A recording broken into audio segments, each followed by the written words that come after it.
there are many type of like dispute which arises for consumers. So how the consumer dispute are resolved in the power sector? Consumer rights, very, very important. So today we will discuss very interesting thing. We will discuss 7 remedies which consumer has, electricity consumer has as per the legal system of India. So it will become very interesting. एक 3 words I would like you to all to remember actually. ये 3 words बहुत important है. First word is authorized use of electricity. Second word is unauthorized use of electricity. And third word is dishonest use of electricity. So authorized use of electricity, unauthorized use of electricity, dishonest use of electricity. इन तीनों में action हो सकता है. Action इस तरह से हो सकता है. So for example, if I as a consumer or we as a consumer are authorized to use electricity and we do not pay bill, in that case under section 56, the DISCOM has power to disconnect our connection. All right. So वो हो गया first stage 1, authorized use of electricity. Stage 2 उसके ऊपर ये आता है unauthorized use of electricity. So in case of unauthorized use of electricity, 5 चीजें हैं which we will discuss during the session and we will understand कि what is the meaning of unauthorized use of electricity. Unauthorized use of electricity में जो remedy होती है वो एक assessing officer या अपेलेट अथॉरिटी के पास चली जाती है जो स्टैट्यूटरी क्वाजी जुडिशियल बॉडी है. All right. थर्ड स्टेज है dishonest use of electricity. Dishonest use of electricity मतलब थेफ्ट. सो आपने कुछ करा भी, इसको बोलते हैं actus reus. You have acted to and your intention was also to be involved in theft of electricity. तो वो हो जाता है डिसऑनेस्ट. अगर डिसऑनेस्ट यूज ऑफ इलेक्ट्रिसिटी है तो सेक्शन 135, 136 एप्लीकेबल हो जाता है. एफआईआर होती है, पुलिस कंप्लेंट होती है. Then it is a criminal matter. So सबसे पहले जो नीचे मैंने बोला ऑथराइज्ड यूज ऑफ इलेक्ट्रिसिटी, उसमें सेक्शन 56 होता है. क्रिमिनल मैटर नहीं है, सिविल मैटर भी नहीं है. ये इसमें सिर्फ ये है कि आपने बिल नहीं पे करा, आपका डिस्कनेक्शन हो जाएगा सेक्शन 156 में. दूसरे लेवल पे आप जाते हैं तो वो है unauthorised use of electricity. Unauthorised use of electricity civil matter हो गया. उसमें सेक्शन 126 में असेसिंग ऑफिसर अपेलेट अथॉरिटी से डील करना पड़ेगा आपको. थर्ड लेवल पे हो गया dishonest use of electricity. Dishonest use of electricity is a criminal matter. जहां पे आपका इंटेंशन है बिजली चोरी करने का, उसमें सेक्शन 135, 136 लग जाते हैं, जहां पे वो स्पेशल कोड क्रिमिनल कोड पे जाता है. सो ये 3 वर्ड्स बड़े इंपॉर्टेंट है. अब उन 3 वर्ड्स को थोड़ा साइड में रखते हैं. अब ये जो क्वेश्चन है श्रेया का वो डिस्कस कर लेते हैं. श्रेया का ये क्वेश्चन है कि भाई कंज्यूमर के पास कौन कौन से राइट्स हैं और कंज्यूमर्स के पास रेमेडी क्या क्या है. तो 7 remedies are available to the consumer. First remedy is within electricity act a forum has been created which is called Forum for Redressal of Consumer Grievance. So it is mandatory for all the DISCOMs to create this forum, and this forum will resolve the dispute of the consumer. In case a consumer is not satisfied with the decision of this forum, he can go in for appeal. Appeal kahan pe? Appeal will lie with before Electricity Ombudsman. So एक channel, 7 में से एक channel जो available है consumer को, वो है forum for redressal of consumer grievance, appeal to electricity ombudsman. There is a second forum also. सबसे इंटरेस्टिंग चीज ये है कि electricity consumer can choose his जजेस. जनरली लीगल प्रिंसिपल ये कहता है कि you can not choose your जज. भाई what ever is the jurisdiction, what ever is the pecuniary jurisdiction, आपको उसी कोर्ट पे जाना है. आपका मैटर अगर रायपुर में है तो रायपुर की डिस्ट्रिक्ट कोर्ट में ही होगा. You can not go to Delhi और बॉम्बे because jurisdiction है, you cannot choose your court actually. But electricity matter में there are choices.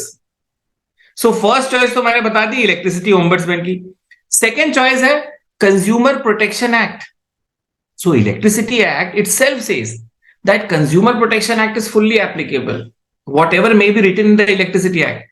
So you have a second forum where you can go to District Commission. So अभी recently 2019 में consumer protection act amend हुआ है. नया consumer protection act बना है brand new, which is called consumer protection act 2019. उसमें 3 levels बनाए गए हैं कोर्ट्स के. First level at the district level is district commission. Second level पे है state commission and national level पे नेशनल कमीशन. सो आप इस कंज्यूमर कमीशन में भी जा सकते हैं। पहले हम उसको फोरम बोलते थे, वो कमीशन हो गया है। ऑलराइट, कंज्यूमर कमीशन में जा सकते हैं, डिस्ट्रिक्ट कंज्यूमर कमीशन में। लेकिन आपको एक चीज याद रखनी है, इसमें ज्यूरिसडिक्शन है। तो जिस डिस्ट्रिक्ट में आपका मैटर है, जिस डिस्ट्रिक्ट में इलेक्ट्रिसिटी का इशू है या सर्विस प्रोवाइडेड नहीं करी गई properly, then you can go to that district commission only. इसमें एक पिक्यूनरी ज्यूरिसडिक्शन, इसका मतलब पैसे का भी मामला है। पैसे का मामला यह है कि 1 करोड़ से नीचे के जितने डिस्प्यूट्स हैं वो डिस्ट्रिक्ट फोरम में जाते हैं। लेट अस अज्यूम आपका डिस्प्यूट 1 करोड़ से ज्यादा का है, then straight away you have to go to state commission. So every state capital generally has a state commission, state consumer commission. So in case अगर 1 करोड़ से ज्यादा का मैटर है, डिस्प्यूट है, then you go directly to the state commission. Third है, अगर आपका dispute 10 crore से ज्यादा का है, then you go to national commission directly. 99% of the cases में, because 1 करोड़ से कम के ही होंगे वो, I am assuming, तो you will go to district commission. So this is the second option which is available.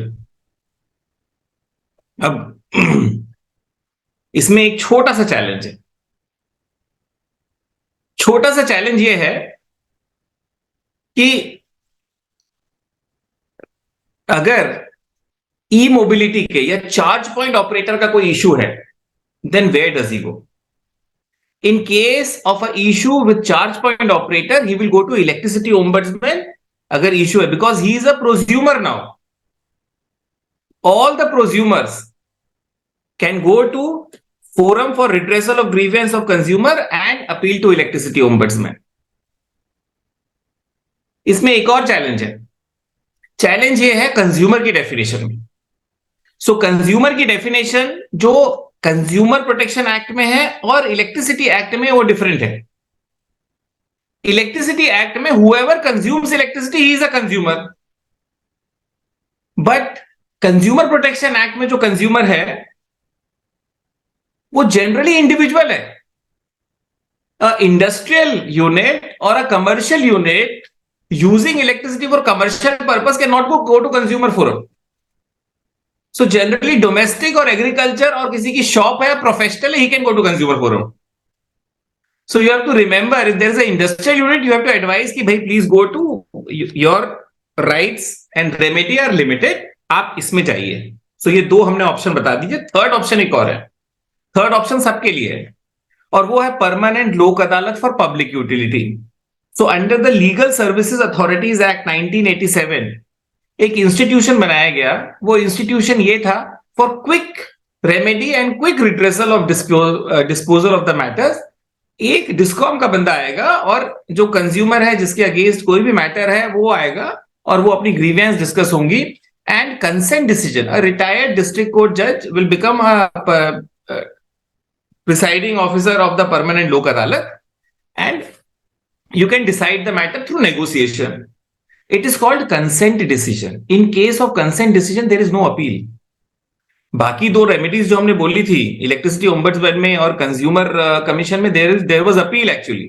But यहां पे परमानेंट लोक अदालत में अगर आपने कोई नेगोशिएटेड सेटलमेंट कर लिया तो नेगोशिएटेड सेटलमेंट में कंसेंट डिसीजन है तो देयर इज नो अपील। आप मैक्सिमम कॉन्स्टिट्यूशनल रेमेडी लेके रेफरेंस फाइल कर सकते हैं, पर वो बड़ी लिमिटेड पावर्स हैं।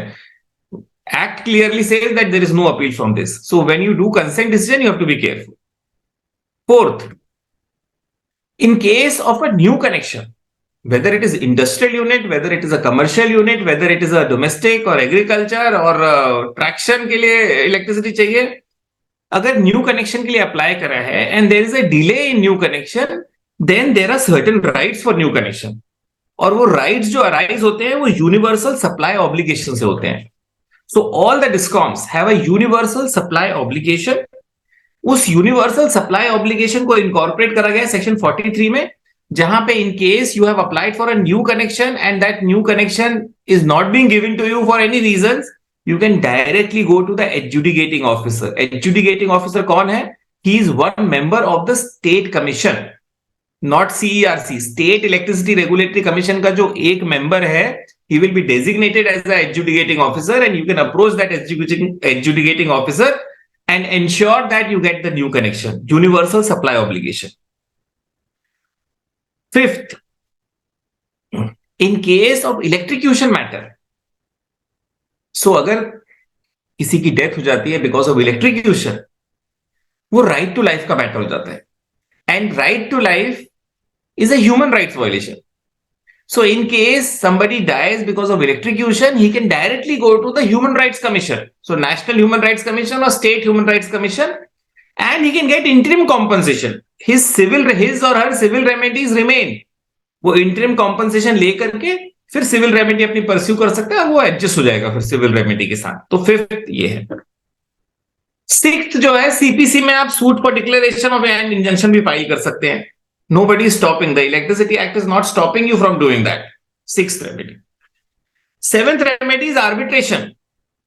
So आप अगर ओपन एक्सेस कंज्यूमर हैं और जो आपके गवर्निंग एक्ट है या गवर्निंग एग्रीमेंट है या जो आपका कॉन्ट्रैक्ट है, डेफिनेटिव एग्रीमेंट है, उसमें अगर आर्बिट्रेशन की बात करिए तो you can go for arbitration also. So total, Shreya, there are 7 remedies available to the consumer. First remedy is Electricity Ombudsman, Forum for Redressal of Grievance and Appeal to Electricity Ombudsman. Second is District Commission, जो consumer commissions होते हैं, तो District Commission, फिर Appeal State Commission, फिर National Commission. Third remedy is Permanent Electricity Lok Adalats. Fourth remedy is Adjudicating Officer. This is only applicable in case for new connections you can go directly to the commission and file a application कि भाई मेरे को नया connection मिल नहीं रहा है for any reason. Fifth is for in case there is a electrocution, वो limited matter में you can go to a human rights commission because it is a matter of life, right to life.